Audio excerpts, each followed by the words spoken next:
tell us a little bit. We're going to wait just a minute or two before, and then as people join us, tell us a little bit about the research involved in this book. Did you go to each of these sites? I do.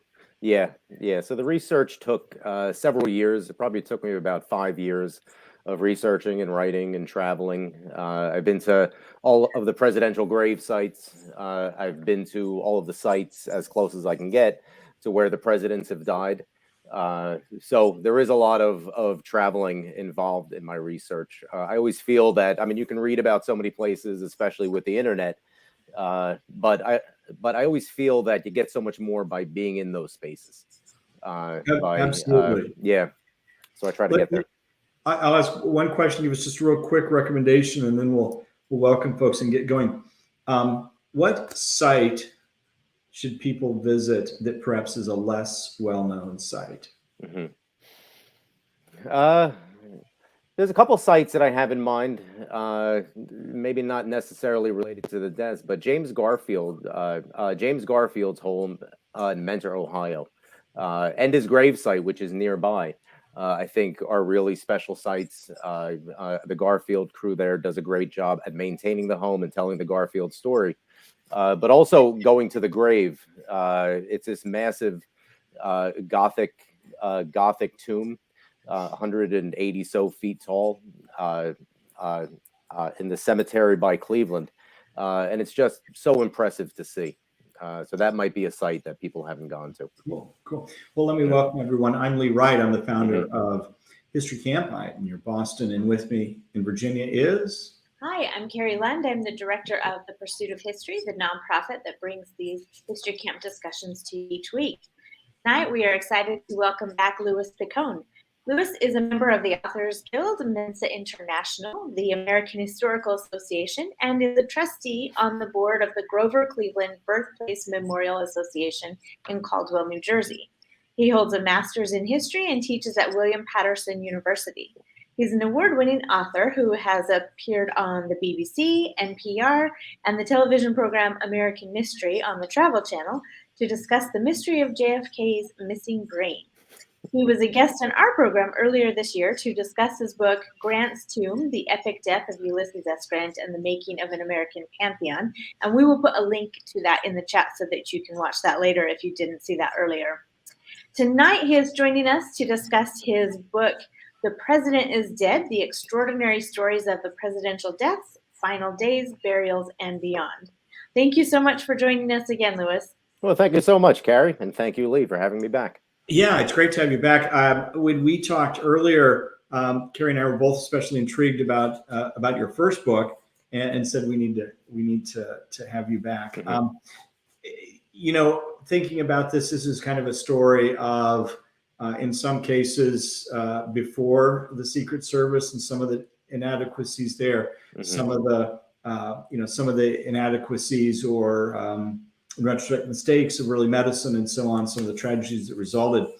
Let's start with one that falls into the latter camp, and that's Washington. Do you want to talk a little bit about what was happening those final days, and then this tremendous fear he had about what might happen when he's buried? Yep.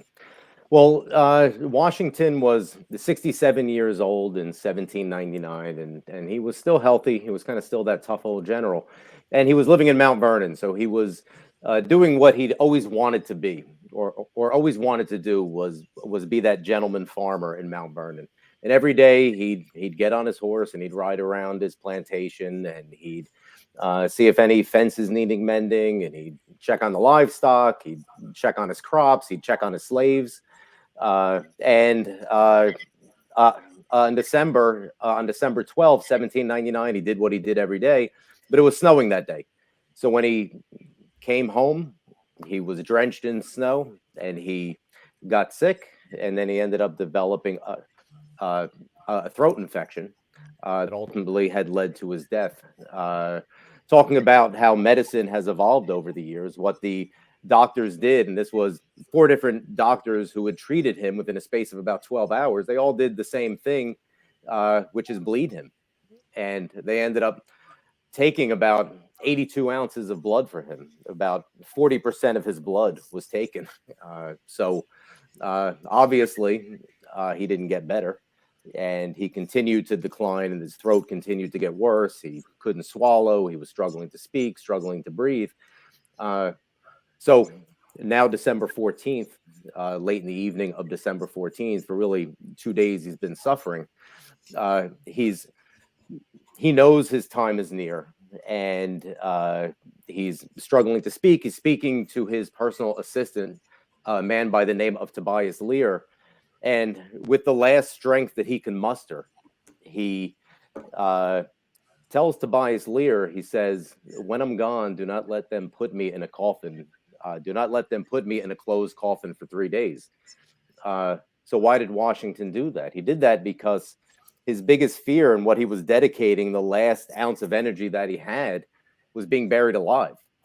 And this was a genuine fear in 1799. There's definitely documented cases of doctors who weren't able to tell the difference between dead and comatose people.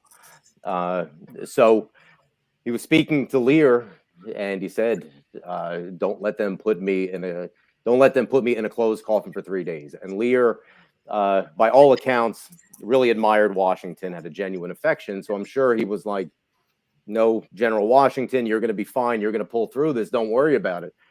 But Washington was insistent, and he says, "Do you understand me?" And then finally, Lear said, "Yes, I do." And then Washington spoke his last words. He said, "'Tis well." He was kind of satisfied that his wish would be carried out. And those were the last words that Washington spoke. He ended up dying several hours later. And they did follow his wishes. They actually held the funeral and put him in a crypt 4 days later. So they gave him one extra day just to be safe. Now here's this individual who was widely revered and admired. What was that first presidential funeral like? Mm-hmm. Well, Washington had, and I mean, as well as all of the founders, a very strong sense of Republican virtues and how different it was from the monarchies and the kings and the queens in Europe, where there was these massive ceremonies and massive monuments that were built, and the pomp and circumstance. So Washington, in his will, in addition to freeing his slaves in his will, as well as requesting a new crypt to be built, he actually asked for no funeral oration. He didn't want any funeral because he was so committed to those Republican virtues and figured Washington was a president, but now he's just a citizen. And that's the difference with in Europe, where kings and queens are ordained by God. So he asked for no funeral. Now, Washington was a Freemason, so the Freemasons end up coming to Martha and asked if they can have like a small, modest funeral for him, which they did. But it was maybe like 100, 120 people that were there to hold that first presidential funeral. And I'm sure everyone who's been to Mount Vernon has gone to the crypt. After he was buried, was there some kind of broader outpouring, some kind of pilgrimage to the crypt, or was it fairly quiet? It was fairly quiet. I mean, there were people that would go there to go see it, but it was also still a private home because Mount Vernon stayed in the family. Right. Yeah. So I mean, it was somewhat controlled, but the subsequent owners would allow visitors to come see there, but also dignitaries would come see there too. Would come there too because it's so close to Washington, D.C. Sure. So early presidents would go visit there, and dignitaries would go there as well to go see. I mean, it was sort of a pilgrimage and sort of an American shrine. Yeah. Well, let's talk about another president who was a giant, Abraham Lincoln. Obviously, a sudden tragic, death. I think people are somewhat familiar with what happened there in the house across the street. Talk to us then about the funeral. Obviously, this was again before we've had a lot of the kind of federal apparatus and governmental apparatus we have today. what was the funeral like? Who planned that funeral, and what was the public response to the funeral or the ceremony and so forth? Yeah. So much different from Washington. Obviously, the circumstances were different as well. Lincoln was still president. He was assassinated, the first president to be assassinated. It was on the precipice of victory for the Civil War. So the outpouring of grief in the North was enormous. And there was a massive public funeral held for Lincoln in Washington, D.C. But also, since Mary Todd wanted the burial in Springfield, Illinois, Edwin Stanton, who was the Secretary of War, who almost took over the government really in those early days, definitely in the early hours before Andrew Johnson got established. But he had taken over responsibility for the funeral. And what he had planned was a funeral train that would retrace Lincoln's inaugural route, which brought him from Springfield to Washington, D.C., now in reverse. So after the ceremonies in the White House and in the Capitol building, there was this funeral train that went back to Springfield. It was 1,700 miles, and in every major city, the train would stop. There would be a public procession that would bring the coffin to the most significant building in the city. Like, for instance, it was City Hall in New York, and it was Independence Hall in Philadelphia. And there would be this massive public viewing. Now, at about the same time, in the Civil War is when embalming became perfected, because there was so many Civil War soldiers that were dying on the battlefield, and the families wanted them buried at home. So embalmers would set up little stations by the battlefields, and it turned into big business. So since there was this massive outpouring of grief for Lincoln, there was this desire to see him one last time. So Abraham Lincoln was the first president embalmed as well. So it was an open casket ceremony in all of these cities. But it wasn't for 20 days after Lincoln was assassinated that he was finally placed in the crypt in Springfield, Illinois. So along the way, in all these cities, the funeral directors would dust off Lincoln, and they would touch up his features, and they would try to mask the odors with flowers all around. They would do the best they can. But there's graphic descriptions in the newspapers about how horrified some viewers were upon seeing Lincoln, upon seeing his feature and slackened jaws and discolored features. So there was actually, the public ceremonies was supposed to go on one more day in Springfield, but they decided to cut it short, and they decided to put him in the crypt one day early. But the outpouring of grief was incredible. I mean, 100% in the North, 0 in the South. But millions and millions of people either saw Lincoln's remains in person, or they saw the funeral processions, or they lined up along the tracks. There would be people huddled in groups in the middle of the night by bonfires that would be singing hymns to Lincoln. And it was just incredible. And so much different from Washington. I'm glad that you asked them back to back. So the idea of a funeral train, do you want to talk about some of the other presidents for whom that was done? Yeah. And again, this situations where the response, perhaps the contrast between those where there was this tremendous kind of heartfelt connection or whatever, and people coming out, as you said, in the middle of the night and so forth, versus where maybe it just passed on by. Yeah. Well, I mean, presidential funerals have always embraced, in some ways, new technology. So even when the telegraph was invented, that's when people would find out sooner about presidential death. So with the funerals, after the invention of the railroad, that's when you started to see funeral trains, and when people were buried in different locations. So John Quincy Adams was the first president with the funeral train when he had died, that brought him from Washington, D.C., he died in the Capitol, up to where he was buried outside of Boston. Lincoln's funeral train was enormous. And yeah, these funeral trains would be ways for the public to really, people that either didn't have access, didn't have time, didn't have the ability to travel to the funeral locations, would be able to kind of get like up close and personal. The funeral trains would travel slowly. Some of them would have the insides lit up, so and the windows open, so people can look inside and see the coffin. It would stop in cities along the way, so crowds can gather there.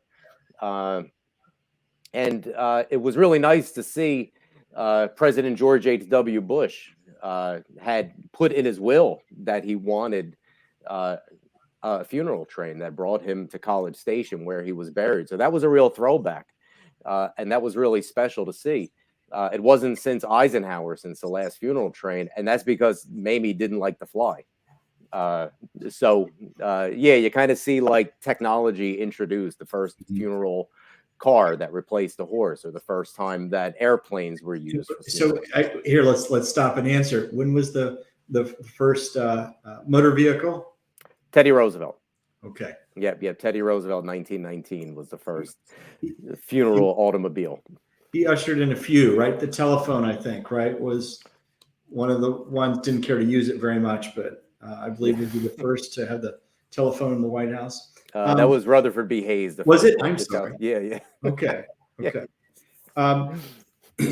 So you mentioned Springfield and College Station and so on. Who decides where burials to take place? And as I recall, I think you've told us perhaps when we talked earlier about some situations where there was kind of a tug of war about where that might actually be, the president might be laid to rest. Yeah. I mean, it's always the family or the president's decision, but sometimes, other forces have come into play. One such instance is John Tyler.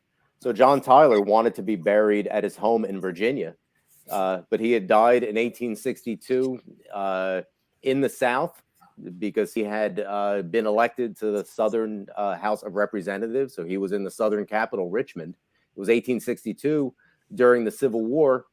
So the South really embraced the fact that a former president was now on their side, had died in their midst, and they buried him in Hollywood Cemetery in Richmond. So despite his wishes, that's where he's buried. And there's also, as we spoke about before with Grant, so Grant had given several options where he wanted to be buried, New York City being one of them. And ultimately, that's where he was buried. But pretty much everyone outside of New York City didn't think that he should be buried there, because they looked at Grant as this national hero, and he should be buried on national ground, either West Point or Arlington Cemetery or the Old Soldiers' Home. So, I mean, predominantly it's the family's decision, but then again, sometimes other things happen. Sure. Now, along the way, there have been issues, and I'm sure this is back several years, but this whole matter of grave robbing, bodies stolen, threatened that they would be stolen, and so forth. Yeah. When did that happen, and who were some of the presidents involved? Yeah, that's a good question, and so close to Halloween too. So it's appropriate. There's been several instances. Benjamin Harrison, his father's grave was actually robbed. So his father in 1878, his grave was robbed. So it was an actual fear. It wasn't just some urban legend that graves were being robbed.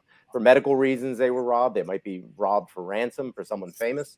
So Benjamin Harrison, there was a failed plot to rob Benjamin Harrison's grave that was discovered shortly after he had died.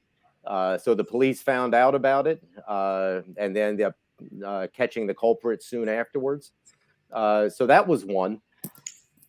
Andrew Jackson, there was an actual failed attempt to rob his grave. One morning, the people who lived at the Hermitage at the time came out and they saw that someone had dug a hole by his grave a couple feet deep to try to get in there. Now it looks like they just used like a shovel, which they weren't going to get very far with a shovel. If anyone's seen Andrew Jackson's grave, is this massive stone monument. So that was another one. George Washington, there was like a bumbled attempt to rob his grave. Now because originally I mentioned that in George Washington's will, he had requested a new crypt. So why did he do that? He did that because the old crypt was one, it was prone to flooding, and it really wasn't secure either. It was just you can open up a door to get in there. So around 1830, the owner of Mount Vernon had fired his gardener. So the gardener decided he was going to take revenge. And what he did is that he broke back into Mount Vernon that evening and came up with a plot to steal George Washington's skull. Now, George Washington wasn't the only body in the crypt. There was probably about 14 coffins in the crypt. And one of the reasons that Washington wanted the new crypt was the old one was prone to flooding, and wooden coffins with water and mold would start to disintegrate. So people that looked in there were horrified, like the tourists that we were talking about earlier that would come to see Washington's grave. There was rotted coffins. There was some bones strewn about that had fallen out. So this gardener stole a skull, which he thought was George Washington's, and they found him the next day. He was actually probably unsurprisingly drunk when he did it. So the next day he sobers up and they find him with the skull, but it turns out that it was someone else's skull, not George Washington's that he stole. So one other instance was Abraham Lincoln. Probably the most famous one, or definitely the most famous one, was Abraham Lincoln, where in 1876, on the night of the election, Tilden versus Hayes, criminals came up with an idea to steal Abraham Lincoln's body. And the reason they wanted to do that, this was a gang from Chicago, led by Big Jim Canally, was the gangster's name. So his ace counterfeiter had been put in jail. So he came up with a plot, for some reason, to steal Abraham Lincoln's body and then hold it ransom for the release of his ace counterfeiter, as well as $200,000 to boot. And he recruited 5 people to do it. And he would have gotten away with it too, because it was very easy. It was a very insecure tomb. He was able to break in there. He actually opened up the sarcophagus. He got the coffin about maybe like a foot and a half out. But his problem is that 2 of the gang members that he recruited were also informants for the Secret Service. So the Secret Service knew about it. They were waiting in a chamber of the tomb. Unfortunately, one of them accidentally fired his gun too soon and alerted the gang. So they escaped, but they were caught shortly afterwards. And then in my book, I also included 4 people that I called almost presidents. And one of them is John Hanson. So John Hanson was the first president under the Articles of Confederation. So this was 8 years before George Washington was president. And some people, almost like a trivia question, would like to call him like the first president. But John Hanson could be considered the only successful grave robbing, because he died and was buried at his nephew's home in Oxon Hill Manor, Maryland, which isn't that far from Washington, D.C. And it was pretty much forgotten about, just like John Hanson is forgotten about. But within like the last 30, 40 years, there was developers doing work on the home. The home was since destroyed and they had rebuilt it. And they opened up the crypt and they found that Hanson's body was gone, that someone had stolen John Hanson's body. And I guess if any of your viewers know where it is, please call it, because to this date, nobody knows where it is.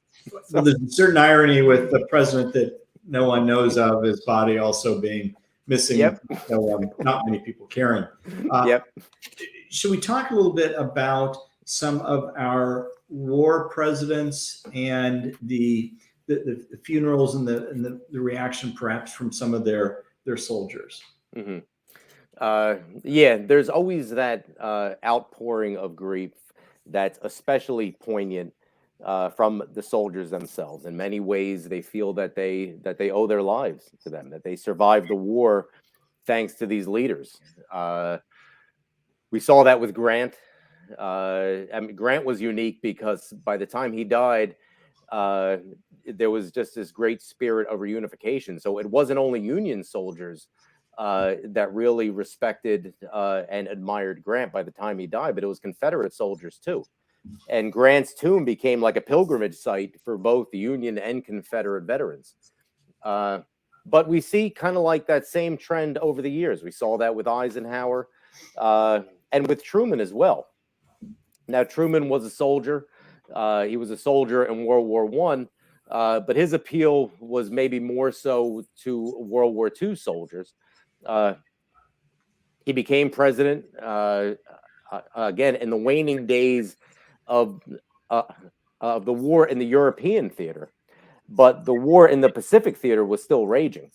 And when he became president, he was kind of like left in the dark during FDR's presidency. He didn't really know what was going on. I think they only met like one or two times. So he was really kind of thrust into the spotlight and really into the fire when he became president. And actually on FDR's funeral train, going from the funeral train was in two segments, from Georgia, where he died, to Washington, D.C., and that's where Truman got on board and brought him to Hyde Park. That's where he kind of got like a crash course on the presidency and what's going on with the war. And one of the things he found out about was the Manhattan Project, was the atomic bombs. So Truman, in later years, up until now, was greatly admired by World War II veterans for his decision to drop the atomic bombs and end the war in the Pacific. Truman's chief of staffs had estimated that if they didn't drop the bomb, if this turned into to an invasion of mainland Japan, that 250,000 soldiers could have died. So there's always these pockets of groups or these different communities that maybe have certain appeals to certain presidents, and certainly for Truman, it's the World War II soldiers, and it's always been around the dropping of the atomic bombs, where there's these special ceremonies held by World War II veterans. And one thing to keep in mind too is that now the decision to drop the bombs is rightly debated. It's rightly and it's widely debated. But at the time of the war, there really wasn't much debate about whether it was a right thing to do or not. There's a poll that was taking place shortly after the war that showed that 85% of Americans had agreed with the decision. And I haven't seen any polls specific to World War II soldiers, but I'm imagining that number is much higher than 85%. So one soldier in particular had visited in 1995, and a reporter had asked him why he was going to pay tribute to Truman. And what he said, President Truman gave me and 999,999 other POWs a second birthday when he ordered them to drop a little boy. So I thank him for that. Let's talk a little bit about Garfield and also McKinley. Any parallels between those and the involvement of a very famous inventor? Mm-hmm. Yeah, there's a lot of parallels between the two. So Abraham Lincoln was the first president that was assassinated, or who was assassinated. 16 years later, James Garfield becomes the second. And then 20 years after that, William McKinley is the third. But while Abraham Lincoln could be seen as being assassinated during a war and this martyr president, it was different for Garfield and McKinley. Garfield was assassinated by an insane man who was driven by the division between the Republican Party. and McKinley was assassinated by an anarchist, when people thought that anarchist was that something that Europe had to deal with, not here in America. So besides the fact that they were both assassinated, there really are some great similarities between the two. One is that in the early hours after they were shot, it was almost like a dark comedy that was occurring, like a dark comedy of ineptitude and mistakes. For Garfield, who was shot in a train station in Washington, D.C., right away, doctors started to gather around him and tried to find the bullet. So what they were doing is they were poking their unwashed fingers and unwashed instruments within like a matter of maybe like an hour. There was 10 doctors hovering over to him. They almost seemed to like come out of the woodwork. And they're all kind of like taking their turns. So right away, infection is being introduced to James Garfield. With William McKinley, he was shot at the Pan Am Exposition in Buffalo. So he was brought to the Pan Am Hospital, and it's kind of like this makeshift hospital that was really used to treating like sunburn victims or people that had got food poisoning from the food there. Now they've got a president with a gunshot that they need to operate on. So one, there wasn't any surgeon there. It's not like presidents didn't have their team of doctors traveling with them like they do now. So they tried to find the best person that they could. Now there happened to be an excellent surgeon in Buffalo, or who resided in Buffalo, that was an expert in gunshot wounds, but he happened to be in Niagara Falls at the time. So the best person they can find happened to be a gynecologist, and he's the one who performed the operation. And they're in this makeshift hospital. The light is horrible. Someone was actually holding up a mirror to reflect the sunlight to put it on McKinley's body so they can operate on him. And the doctors later said that the biggest thing they had to deal with wasn't the light, was the fact that McKinley was so fat that they had to kind of like cut through the fat to try to get to the bullet.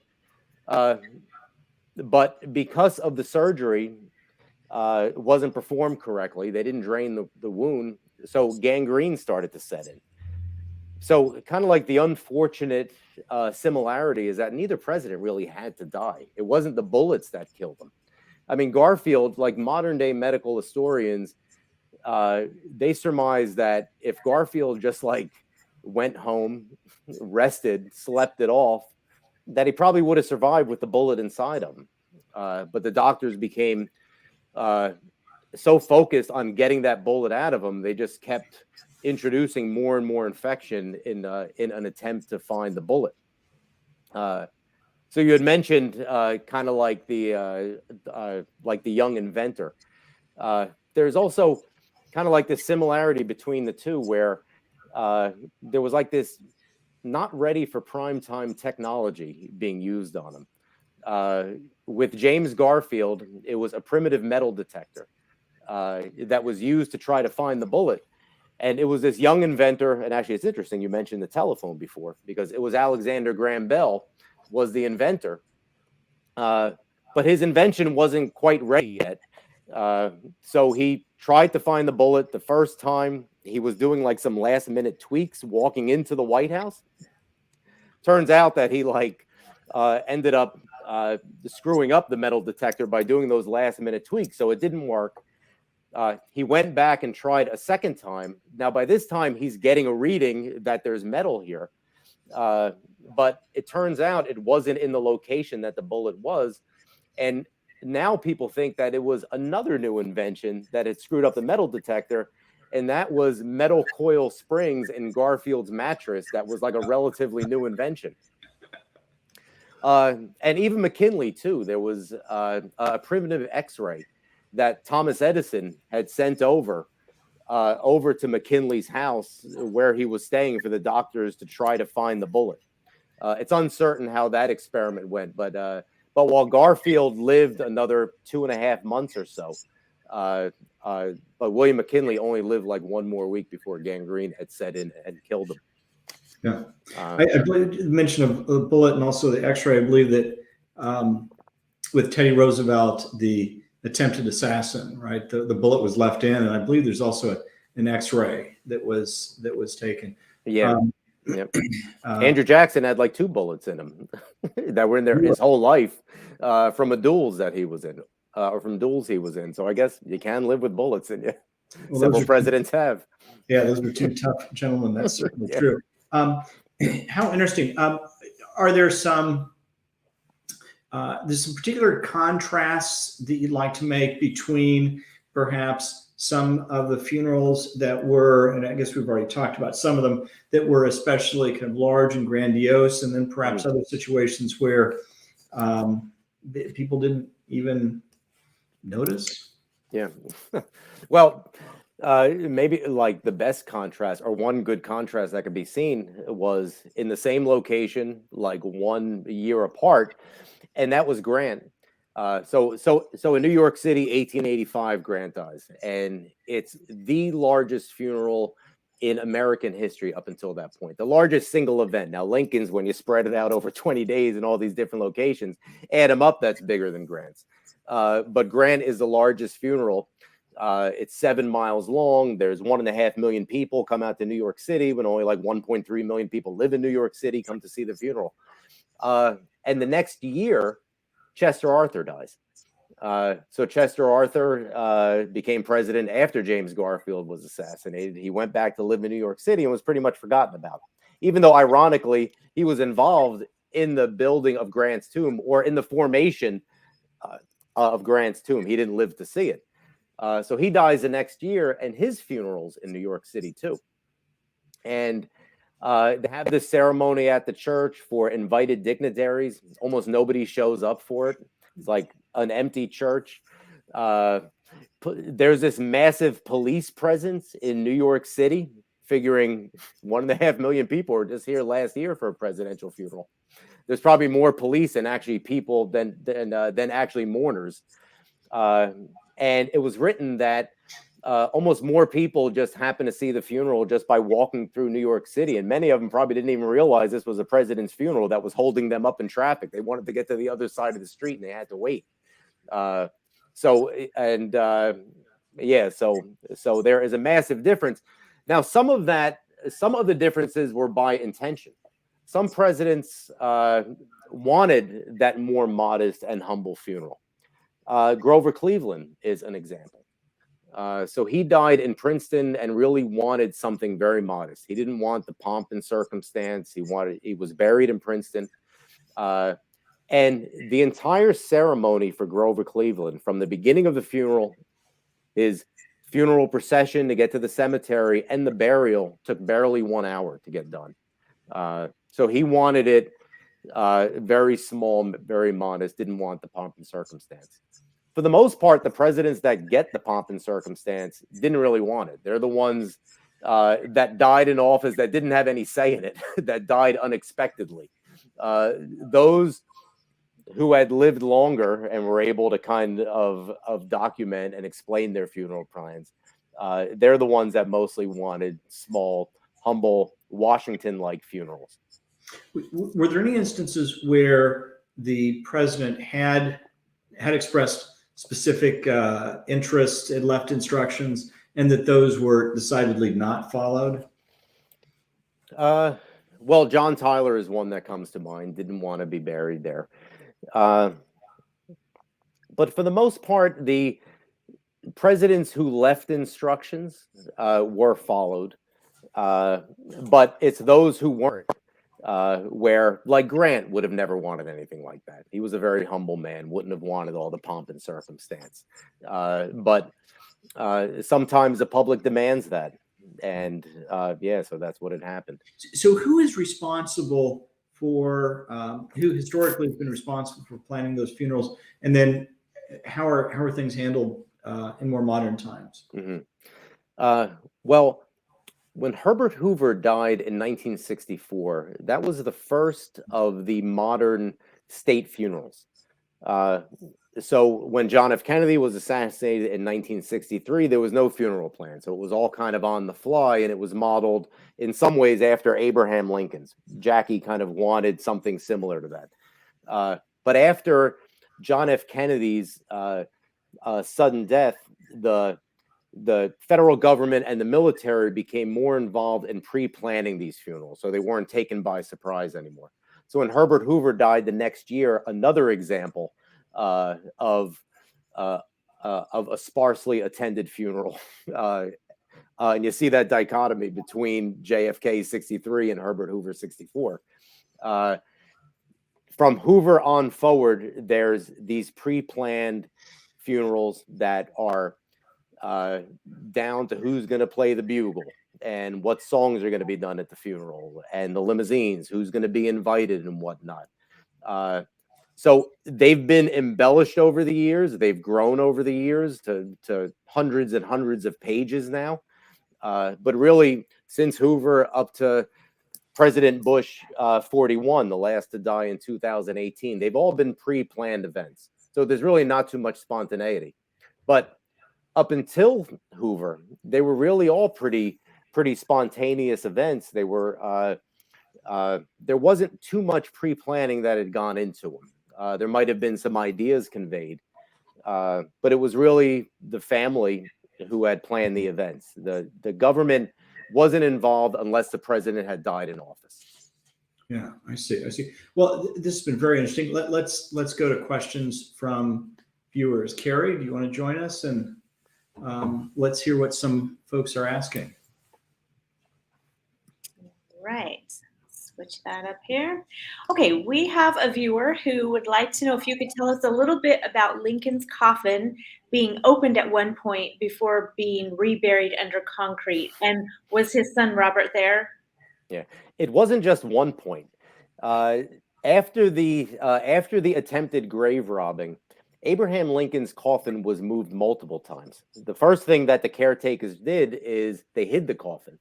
So if anyone's been inside of Lincoln's tomb, you'll see this sarcophagus with an assumption that Abraham Lincoln's remains are inside of that sarcophagus. Originally it was, but after the attempted grave robbing, the caretakers took the coffin and buried it in the basement of the tomb. So while visitors would come in and think that that inside of the sarcophagus was Abraham Lincoln's remains, it wasn't there. And it was about 11 years that it was hidden in the basement in different locations. And then after that, there was reconstruction done on the tomb. So the body was moved again. And then finally, there was one more change after Robert Todd Lincoln wasn't satisfied with how secure that the coffin was, and demanded that it be buried more secure under tons and tons of concrete beneath the foundation of the tomb. But every time this was done, there was this morbid curiosity where whoever was there couldn't resist the opportunity to open up the coffin just to make sure that's really Abraham Lincoln in there. And they would remark on the color of Lincoln's skin because he was embalmed. At one point, they said it was brown like a catcher's mitt. Another time, it was ivory like a statue. And it's actually documented in 1901, there was construction workers who were moving the tomb. And one of the workers knew that they were going to open up Lincoln's coffin. So what he did is that he told his 13-year-old son, Fleetwood Lindley, to skip school this day and come see Abraham Lincoln's body. And he did. And he was written about in Life magazine several decades later, and he was billed as the last living person to see Abraham Lincoln's remains. And then later on, he actually became, I believe, president of the cemetery where Abraham Lincoln is buried. But you see that similar pattern all throughout history, because about I think it's 16 of the presidents have been reinterred over the years. Many of the early presidents, and over, whoever's doing the reinterment opens up the coffin to see what they look like. And it's just really crazy, too, how graphic newspaper articles are. Like there's one that I found about James Madison's jawbone and rib cage that they can see. It was like 22 years after he died that they opened up his coffin again when they finally put a monument over his grave. Interesting.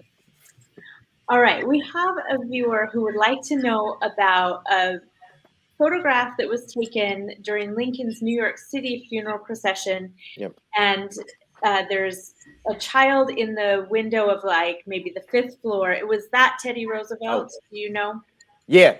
Abraham Lincoln's funeral. I mean, at the time there was, so photography was still in its infancy.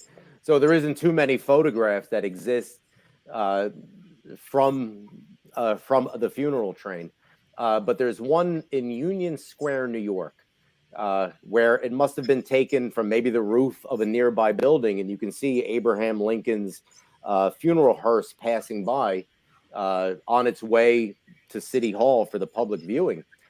And in the window, you can see two very shadowy figures. And it turns out that it's Teddy Roosevelt's father's home. Now, Teddy Roosevelt was only 7 years old at the time when Abraham Lincoln died. But he had written years later how he saw Lincoln's funeral pass by his home. And there's two boys in there. One is Teddy Roosevelt. The other one is his brother. It's a really eerie photograph when you look at it, realizing that there's just this intersection of history happening here, the past and the future. Right. Okay. Is it true that the coffin that carried the body of President Kennedy from Dallas was disposed of in the ocean? And if so, was the decision to do this made by Bobby Kennedy? Yes, and I'm not sure who made the decision. I believe the federal government did, because when in Dallas, John F. Kennedy's remains were put in a coffin and taken aboard Air Force One, but it was such a rush to get out of there. There really wasn't any ceremony. The Secret Service wanted to get Kennedy's remains out of Dallas as fast as possible and get Air Force One and everyone on it, including the new president, LBJ, back to Washington, D.C. So first, there was almost a fist fight in the hospital because the Texas authorities didn't want to release the body without doing an autopsy, which was Texas law. So there was almost, the Secret Service was grabbing for their guns so they ended up getting the coffin out as they're bringing it on Air Force One. Now, this is totally unplanned. The coffin was damaged trying to get it through the doorway. So later on, he was taken to Washington, D.C. He was placed in a new coffin. And the old damaged coffin was unceremoniously dumped in the Atlantic Ocean. There's an area of the ocean where the military kind of dumps armaments and dumps things that they don't want discovered. So that's where they dumped Kennedy's coffin. That's where it is. I'm not sure if it was Robert Kennedy's decision or if it was the military's decision. Okay, fascinating. Well, this has been just fascinating all around, and there's of course so much more in the book, so check that out. We've got a link in the chat for you. We also have a link to Lewis's interview with us on Grant, so that is another one to watch, and check those things out. If you enjoyed this tonight, you can tell your friends about it, share the emails and social posts, and make sure you're on our email list. You can do that at historycamp.org, and you can also check out our full schedule for this Q4 season through the end of the year. And you may consider making a small donation to the Pursuit of History. That is the nonprofit that keeps this going. Next week, we will be speaking with Kent Masterson Brown about General Meade and the Battle of Gettysburg. This is a really great conversation and a little bit of a good rehabilitation of General Meade's reputation. So definitely tune in and check that out. Thank you so much for joining us tonight. And thank you, Lewis, for spending the evening with us. Well, thank you, Carrie. And Thank you, Lewis, for coming back. Thank you very much. It was great speaking with you.